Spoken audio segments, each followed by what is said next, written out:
Hello dear students, হরে কৃষ্ণ। আশা করি তোমরা ভালো আছো। আগের ভিডিওগুলির ওপর নির্ভর করে তোমরা বাড়িতে নিয়মিত ইংরাজি পড়ছো, প্র্যাকটিস করছো। আমরা এর আগে মন্টু অ্যান্ড হিজ ডগ বলে একটা প্যাসেজ করেছিলাম। আজকে আমরা সেরকমই একটি প্যাসেজ করব। প্রথমে প্যাসেজটি আমি ইংরেজিতে পড়ব, তারপরে তার বাংলা অর্থসহ আবার পড়ব, এবং প্যাসেজটি পড়া হয়ে গেলে প্যাসেজটির সাথে যে ইংরাজি প্রশ্ন উত্তর এবং অন্যান্য যে কাজগুলি দেওয়া আছে সেগুলো নিয়ে আলোচনা করব। তোমরা কি করবে দেখো, আমার এই ভিডিওটির সাথে সাথে আমি যে প্যাসেজটি তার ছবি পাঠাবো এবং এর যে অনুশীলনীগুলি থাকবে, এক্সারসাইজগুলি থাকবে, সেগুলিরও ছবি থাকবে। তোমাদের প্রথম কাজ হবে হচ্ছে ছবি দেখে প্যাসেজটাকে ভালো হাতের লেখাতে আগে টুকে নেওয়া। ঠিক আছে, বেশি বড় না, কত লাইন, খুব বেশি হলে 10-11 লাইনের হবে এটাকে তো করলে।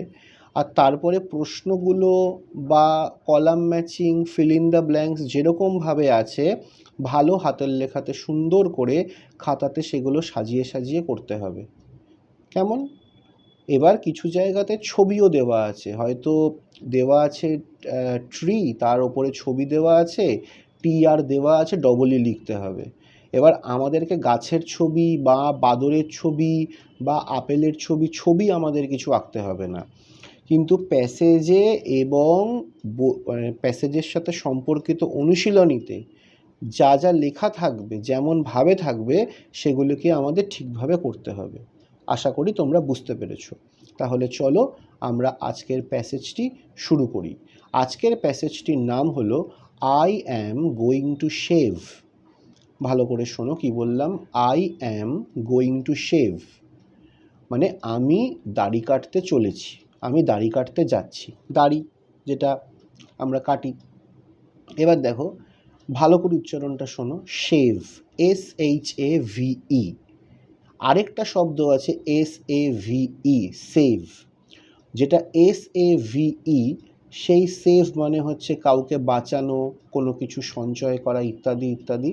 আর যেটাতে এইচ আছে, SHAVE, সেটা মানে সবসময় দাড়ি কাটা সম্পর্কিত কিছু বোঝাবে। ঠিক আছে, দাড়ি ইংরাজিও তোমাদেরকে বলে দিচ্ছি, এটা হচ্ছে বেয়ার্ড, BEARD, বেয়ার্ড। আর গোঁফ, তার ইংরাজি হচ্ছে মুস্ট্যাশ। মুস্ট্যাশ বানানটা কি সেটা তোমরা যদি কেউ আমাকে কমেন্টে লিখে পাঠাও তাহলে আমি বুঝবো তোমরা ভিডিওগুলি মনোযোগ সহকারে দেখছো এবং তোমরা ইংরেজি শেখবার চেষ্টা করছো। ঠিক আছে, তাহলে আমরা আজকের প্যাসেজটি শুরু করছি। প্যাসেজের নাম আমরা বলে দিয়েছি, টাইটেল বা নামের কি মানে সেটাও বলে দিয়েছি। এবারে আমরা লাইন বাই লাইন পড়ে মানেগুলো বুঝি। Mister Sharma was sitting in his garden. Mister Sharma বলে একজন ব্যক্তি তার বাগানে বসেছিল। A big mirror and his shaving kit were on the table. টেবিলের ওপর একটা বড় আয়না আর তার শেভিং কিট রাখা ছিল। এবার KIT, কিট, এই শেভিং কিট বা কিট শব্দের মানে কি? কিট, শেভিং কিট বলতে বোঝাচ্ছে এমন একটা ব্যাগ বা বাক্স যেখানে দাড়ি কাটা সম্পর্কিত সমস্ত জিনিস একসাথে রাখা আছে। আমাদের স্কুলে যেরকম ফার্স্ট এড কিট আছে, ফার্স্ট এড কিট মানে কি একই জায়গার মধ্যে ফার্স্ট এড সম্পর্কিত, কারুর লাগলো, কারুর পড়ে গেল, কারুর হাত কাটলো, কারুর পা কাটলো, তাহলে এটাকে ঠিক করতে আমাদের তুলো লাগবে, ডেটল লাগবে, মলম লাগবে, এগুলো সব এক জায়গাতে রাখা আছে। এবার যে জায়গাটাতে ওগুলো একসাথে রাখা হয় সেই জায়গাটাকে কিট বলে, শেভিং কিট বলছে। তাই বোঝা গেল শেভিং কিট মানে কি দাড়ি কাটার যাবতীয় জিনিস। দাড়ি কাটতে ব্রাশ লাগবে, দাড়ি কাটতে ব্লেড লাগবে, রেজার লাগবে, দাড়ি কাটতে জল লাগবে, শেভিং লোশন লাগবে, এগুলো সবই ওইখানে আছে। এই সব কটাকে শেভিং কিট বলছে। আশা করি তোমরা মানে বুঝতে পেরেছো। তো ওরকম শেভিং কিটটা রাখা আছে টেবিলের ওপর। Mr Sharma was shaving, mister Sharma দাড়ি কাটছিল। নাক্কু বা Nakku, his pet monkey was also sitting there and watching him. এবার নক্কু বলে একটা পোষা বাদর ছিল।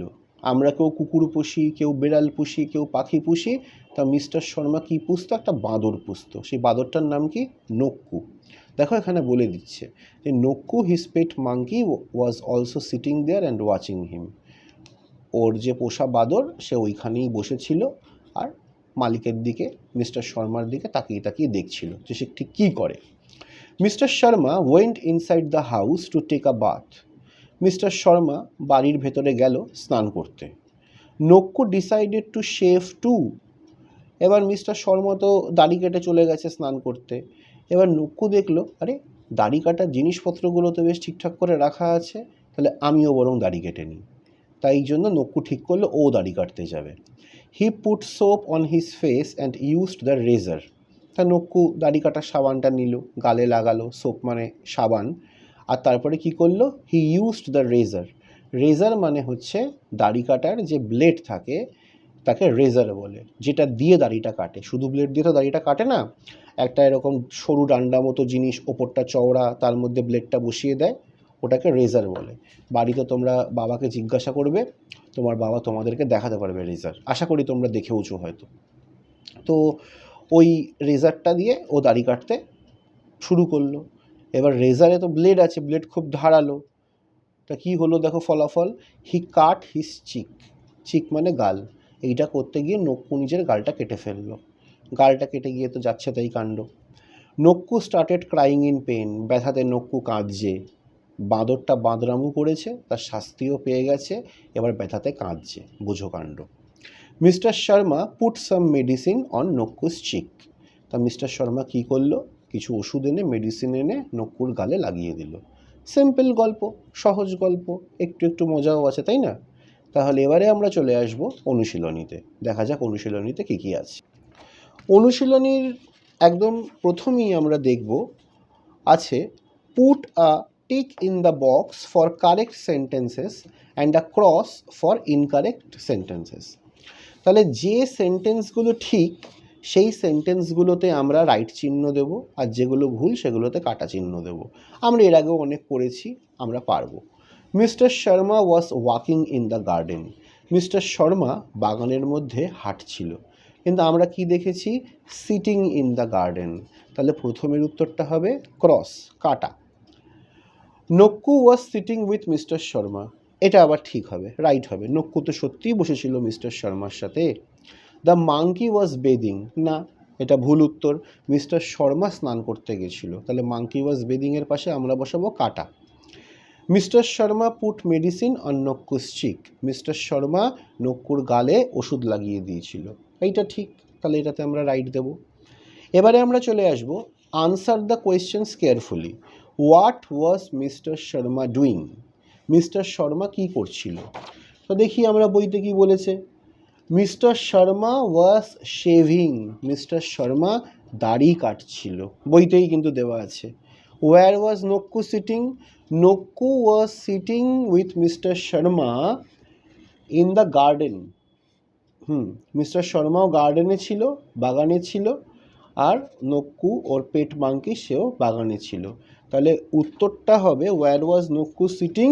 নক্কু his pet monkey was sitting there and watching him. There মানে গার্ডেন, সিটিং দেয়ার লিখলেও ঠিক, সিটিং ইন দ্য গার্ডেন লিখলেও ঠিক হবে। 3 নম্বর প্রশ্ন কি দেখি। Why did mister Sharma go inside the house? Mister Sharma কেন বাড়ির ভেতরে গেছিল? দেখা যাক মিস্টার শর্মা কেন বাড়ির ভেতরে গেছিল। মিস্টার শর্মা স্নান করতে বাড়ির ভেতরে গেছিল। দেখো উত্তরটা এখানে দেওয়াই আছে। Mister Sharma went inside the house to take a bath. হলো। লাস্ট কোয়েশ্চেন দেখি কি আছে। What did Nakku decide to do? তো মিস্টার শর্মা যখন স্নান করতে গেল তখন নক্কু কি ডিসাইড করলো, কি ঠিক করলো যে ও এবার কী করবে? নক্কু দেখো কীরকম পাকা। নক্কু ডিসাইডেড টু শেভ। নক্কু ঠিক করলো ও দাড়ি কাটবে। নক্কু ডিসাইডেড টু শেভ টু, ও ঠিক করলো দাড়ি কাটবে। এবারে সিতে আমরা চলে আসি। দেখবে সিতে মোট 6টা ছবি আছে। প্রথম ছবিটা বাঁদরের, তার তলাতে দেওয়া আছে M-N-E। তাহলে ড্যাশগুলোতে আমাদের মাঙ্কির জন্য যে যে বর্ণগুলো লেটারগুলো মিসিং সেগুলো বসাতে হবে। তাহলে এম এর পরে ও বসাবো, এন এর পরে কে বসাবো, ই এর পরে ওয়াই বসাবো। তারপর ওই যে বলছিলাম রেজার কেমন দেখতে হয়, এই তো এখানে ছবি দিয়েই দিয়েছে। রেজার বানানটা কি? RAZOR। প্রত্যেকটার বানান আমি বলে দিচ্ছি, স্পেলিংগুলো মনোযোগ সহকারে শুনলে তোমরা খুব ইজিলি ছবি সহ যে ফিল ইন দ্য ব্ল্যাঙ্কসগুলো দেওয়া আছে ওগুলো করতে পারবে। তারপরে আমরা আসবো হচ্ছে আয়নার ছবি। আয়না ইংরাজি কি? Mirror, MIRROR। তারপরে দেখো সাবানের ছবি দেওয়া আছে, লাক্স, একটা সাবানের কোম্পানি, লাক্স কিন্তু আমাদের লিখতে হবে না। সাবান ইংরাজি কি? সোপ, সোপ বানান কি? SOAP।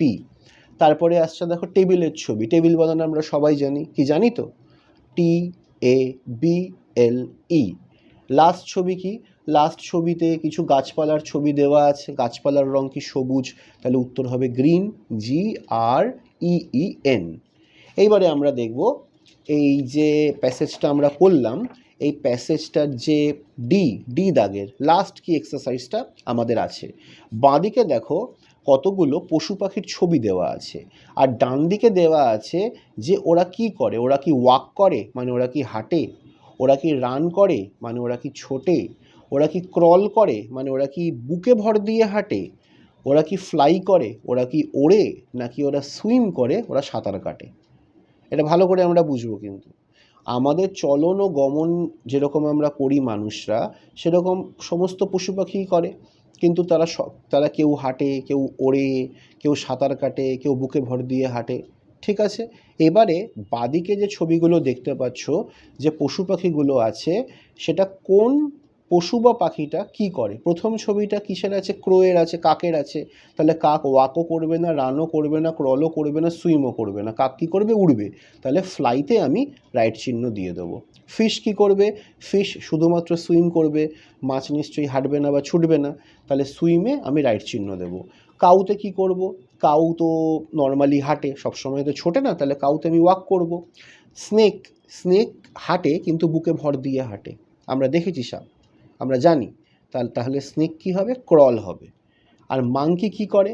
মাংকি লাফ দিয়ে দিয়ে যায়, তাহলে ছোটাছুটি করে, বাঁদরের মতো ছুটছে, রান হবে। হলো। আশা করি তোমরা ভালোভাবে করতে পারবে, কোনো অসুবিধা হবে না। কোনো অসুবিধা হলে আমাকে জানাবে। তাহলে আজকে এই পর্যন্তই থাকলো, খুব শিগগিরই দেখা হচ্ছে পরের ভিডিওতে। হরে কৃষ্ণ।